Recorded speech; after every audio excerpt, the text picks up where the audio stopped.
Pourquoi faut-il activer le mode avion en avion?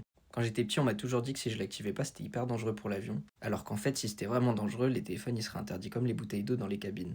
Mais du coup, pourquoi on nous demande vraiment de le faire? Parce que c'est vrai qu'on nous a jamais expliqué la vraie raison. En fait, cette raison, elle est toute simple. Quand on utilise notre téléphone, il y a ce qu'on appelle les bruits de parasitage. Pour expliquer brièvement les bruits de parasitage, c'est comme quand vous approchez deux micros l'un de l'autre. Vous voyez ce bruit là hyper chiant qui fait super mal aux oreilles? Et ben un bruit parasite, c'est ça. Et en fait, ce bruit parasite, c'est un vrai problème pour les pilotes d'avion. Le problème, quand quelqu'un utilise son téléphone dans un avion, le pilote dans son casque, il entend tout le temps ce bruit-là. Du moins quand ils essayent d'effectuer des communications. Et ça, en fait, à la longue, c'est hyper chiant et ça distrait, ce qui augmente les chances d'accident. Maintenant, aujourd'hui, les avions modernes, ils sont blindés contre ça. Technologiquement, ils sont prêts à parer tout ça.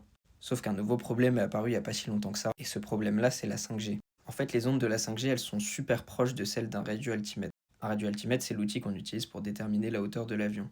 Et donc, en fait, c'est hyper problématique. Le risque est moindre, mais les problèmes peuvent être évités hyper facilement juste avec le mode avion. Et en fait, c'est pour ça qu'on continue de l'interdire même s'il existe des technologies. De toute façon, à 10 000 mètres, on capte pas la 5G, ou alors on a très peu de réseau, donc ça vaut pas le coup de l'utiliser. Et puis, vu le risque qu'on prend avec ça, vaut mieux activer le mode avion, en fait, c'est beaucoup plus simple et c'est beaucoup plus sécuritaire. Voilà, j'espère que je vous ai appris quelque chose. Si c'est le cas, n'hésitez pas à liker la vidéo, commenter, vous abonner, ça me ferait super plaisir.